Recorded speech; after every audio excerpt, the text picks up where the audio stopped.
Everyone. So a common question I get is, how do I know if I'm ready to buy a home? Well, buying a home is going to take three things. And that is number one, having the desire to buy a home. Do you even want to buy a home? I guess so. Otherwise, you wouldn't be here with me on this video. So the second one is getting your credit in order. Do you even know where you stand with your credit? And the last one is getting your financial cash in order for things like a down payment. Are you able to pay for closing costs? And in this video, we're going to be talking about those three things and steps you can do to get ready so that you can feel confident and know that you're ready to buy a home.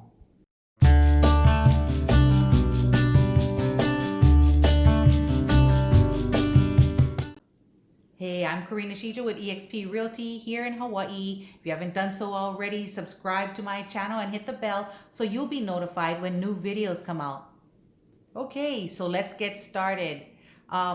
If you haven't done so already, download my free home buyer's guide in the links down below.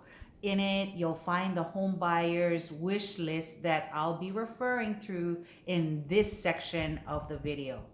So the first part is you already have a desire, you know you want to buy a home, but what exactly do you want to buy? Is it a 3-bedroom home, a 2-bedroom home? Do you need a garage or a 1-car carport with street parking is okay?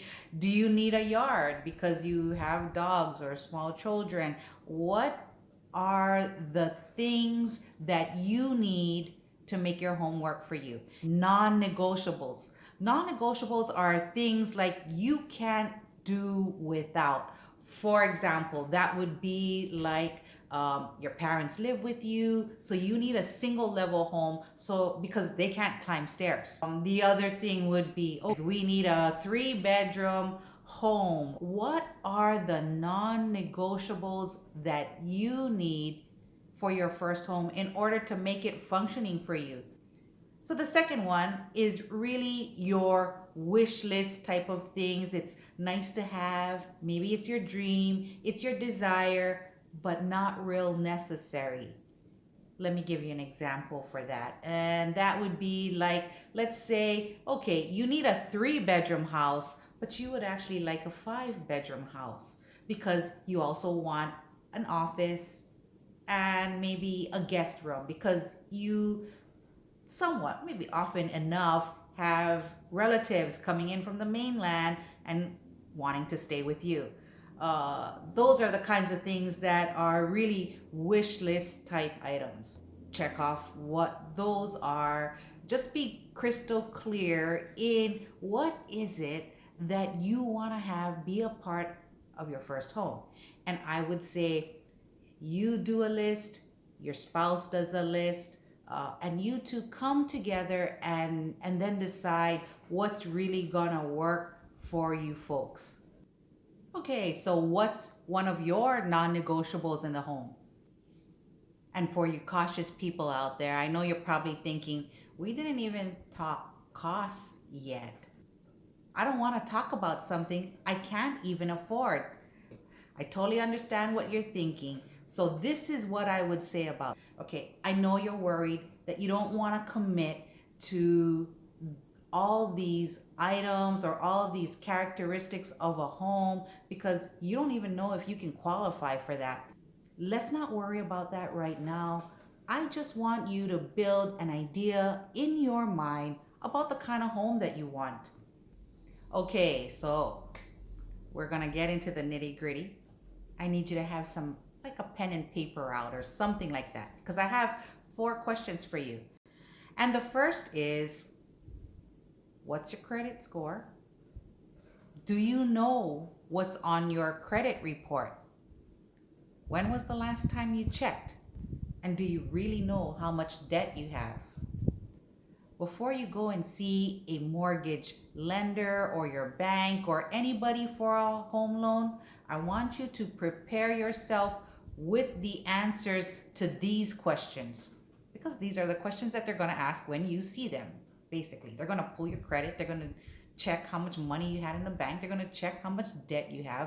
All of that goes into it. So you check for yourself what you have first before you go and see a lender. And that is one of the biggest things that will make you feel more confident that you got this.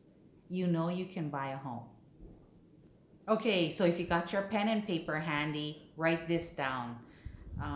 I want you to pull your credit report from all three credit bureaus, Experian, Equifax, and TransUnion. And you can do that by going to this website, www.annualcreditreport.com. I also have the link down in the description below.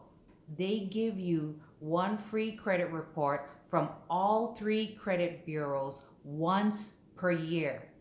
Input your information, download your free credit reports, and then what I want you to do is check what's on the report. Are there any accounts that shouldn't be there? Do you have any late payments? And are you aware that those late payments are actually accurate? If you had credit issues in the past, one of the things you would also want to check for are on the closed accounts, are they marked paid as agreed? Or are they even marked at all as being, completed, like you've paid the debt? Will all derogatory marks mean that you can't qualify for a loan?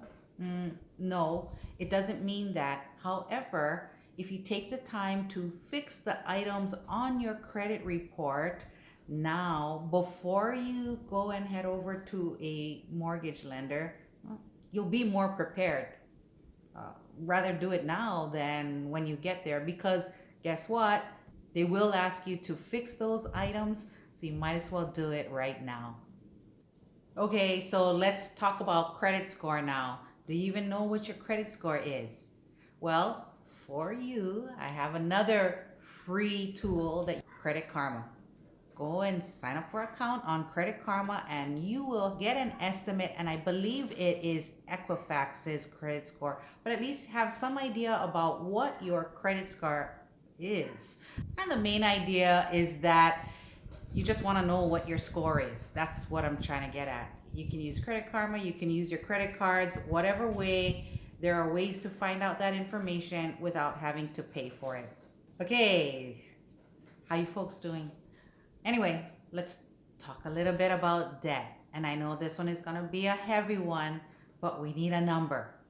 So I want you to gather up all your statements from your car loans or any type of personal loans, your credit cards. Make a list of that and find out what is that number.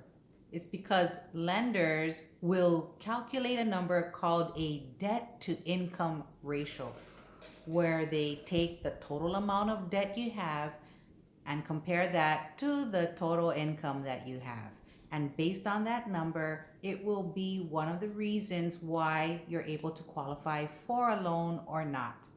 At the very least, I would recommend just gathering all your credit card statements, all the loans, all of that information, because you will need to furnish that information to your mortgage lender when you're applying for the loan.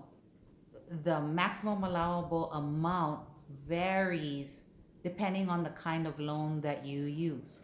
For example, and I don't know if these are current numbers, your mortgage lender will let you know what factors that they're looking at or what the ratios are that they're looking at. But for example, VA had a 41% debt to income ratio, whereas FHA had a 43% debt to income ratio. It's not the same across the board for every loan product or every mortgage lender. Okay, so let's talk about job history. Mortgage lenders will want to see three things, and that is that you've been gainfully employed for at least 2 years, that you've had stable income from this job or employment, and that you don't really see a foreseeable reduction in income in the future.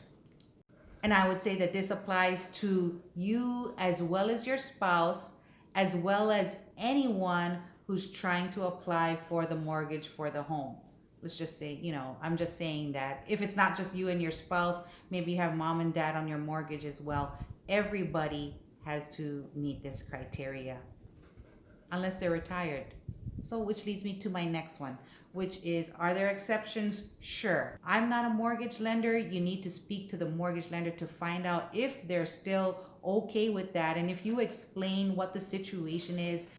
Okay, so let's talk about down payment, or what kind of monies would you need for a down payment.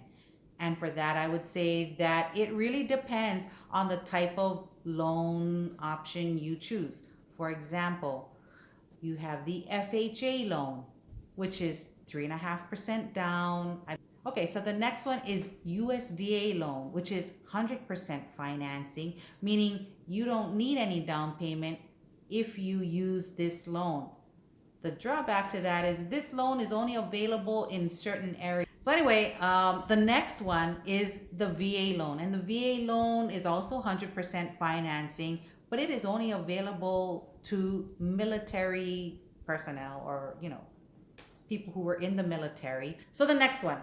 Okay, of course, you'll have your regular conventional financing, which is not always 20%. They do have 10% down loans. And the last one is a 403k rehab loan. And what that is basically, it is FHA, it is 3.5% down, it is a rehab loan.